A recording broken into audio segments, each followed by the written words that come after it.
What if I told you that one of the oldest, most well-known dishes the world over was inspired by a centuries-long battle? And what if that same dish can fight the battle for you against inflammation? I'm Lere Robinson, wellness coach, author, and world traveler. I'm going to show you how easy it is to transform your current eating habits into an abundantly healthy lifestyle and hopefully have you living Lere.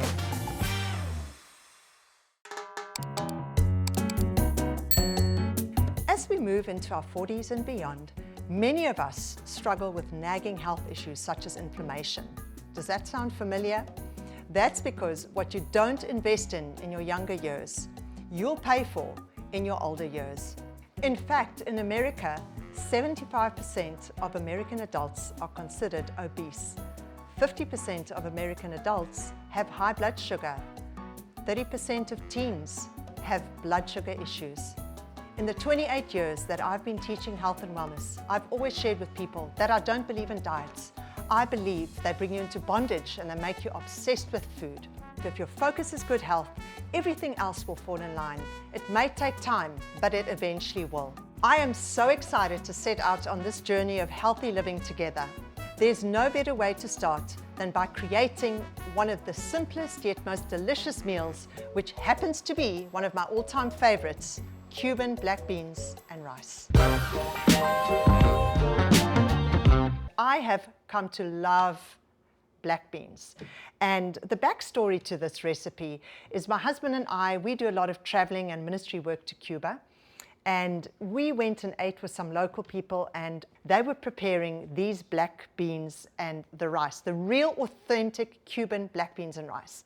So I asked her, through an interpreter that was there at that time in the beginning, to please ask permission if I could watch her. And I actually, in my recipe book, recreated this recipe and gave her credit. The little story is there, but she was just such a beautiful person, and you could see this woman knew how to cook. I have a few things prepped here for you, and I wanted to start off by sharing about the black beans.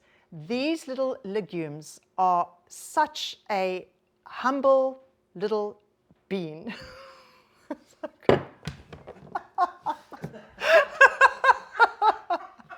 But what I love about them is they are very high in fiber, and we know that we all need more fiber in our diets. And then the other thing I love about them is they are very heart healthy. They have amazing amounts of calcium, magnesium, and potassium, which are all very, very beneficial to keep your heart healthy and your heart jiving. I always soak my black beans because black beans it helps break down the digestion, it gets rid of those or breaks down those lectins in the beans, and it just makes them easier to digest when you cook them, and they cook quicker as well.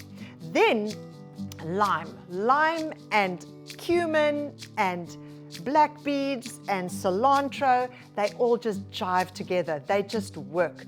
And so all of these ingredients listed here are all used in Cuba. The Cuban people love using them and they are readily available. What I've done is I've cooked some basmati rice, and I wanted to give it a bit of a Caribbean flavor. And so what I did, I cooked it in coconut water just to give it a bit of a sort of an island feel. And I added a little bit of cilantro towards the end and a generous squeeze of lime. Those flavors just jive so well. Then, of course, avocado. No Cuban black bean recipe is complete without an avocado. So I'm going to show you how to quickly make the black beans. It is a very simple, easy recipe.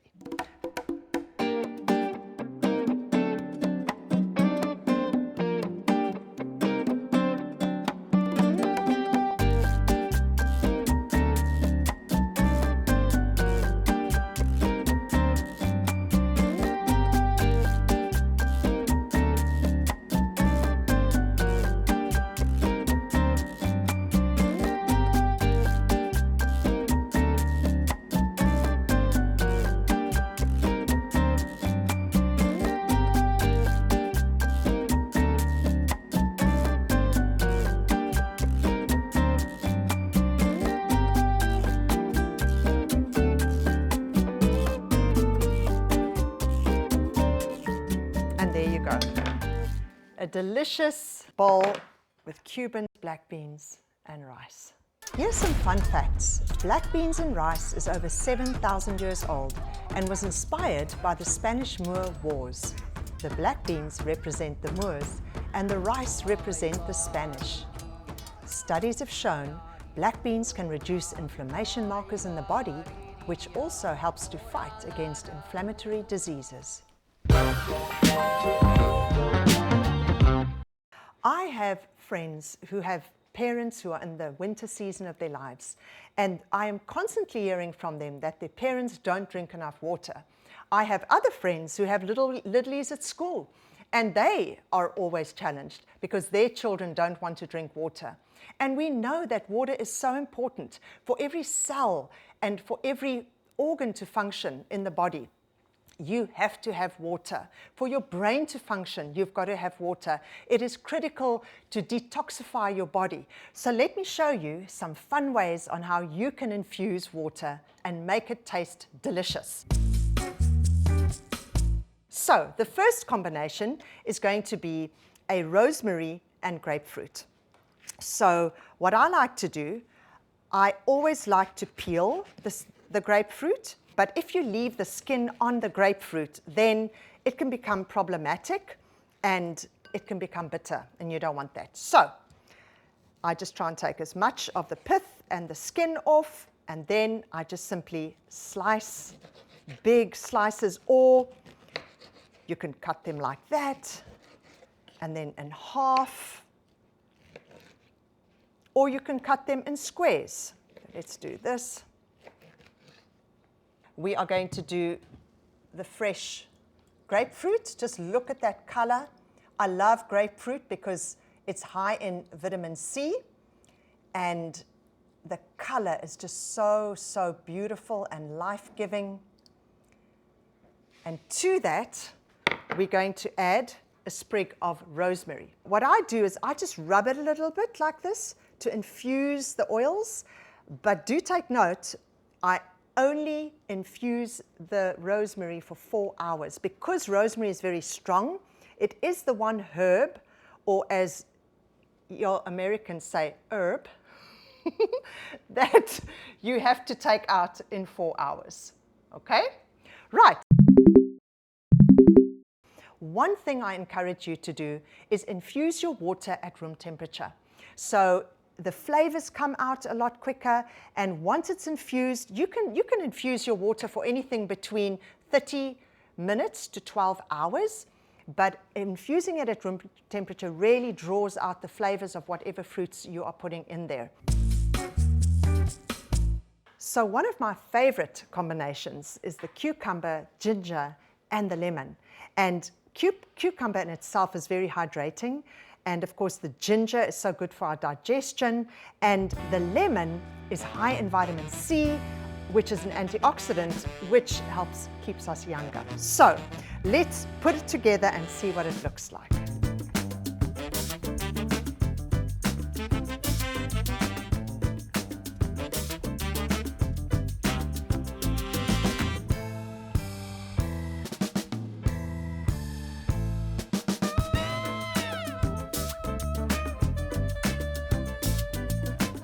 And just look at that. Look how beautiful that is.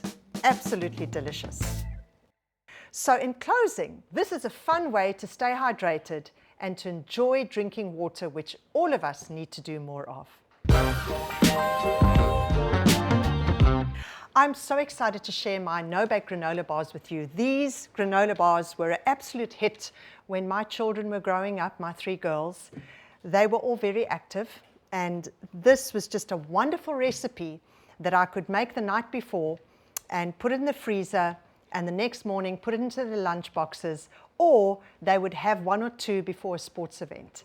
And it's a simple, easy recipe, and just with wholesome ingredients. I know that people may or may not have some ingredients in their home, so I want to give you different options so that you can play around with it and tweak it and add your own ingredients. If you don't like sunflower seeds, maybe you can add sesame seeds. If you don't like coconut, maybe you can add some pistachios. So make it your own.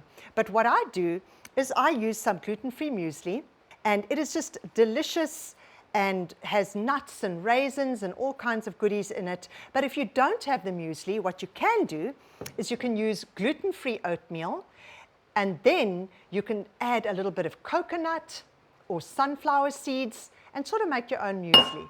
These granola bars are also gluten-free, which is great if you have anyone with allergies. So firstly, let's go and add the muesli.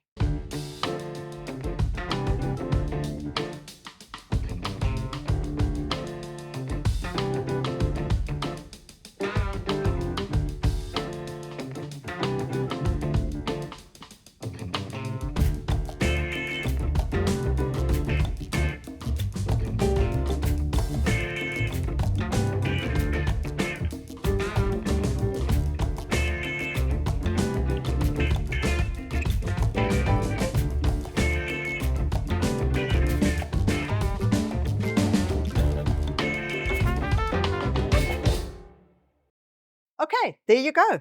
There you have a delicious granola bar without all the added ingredients.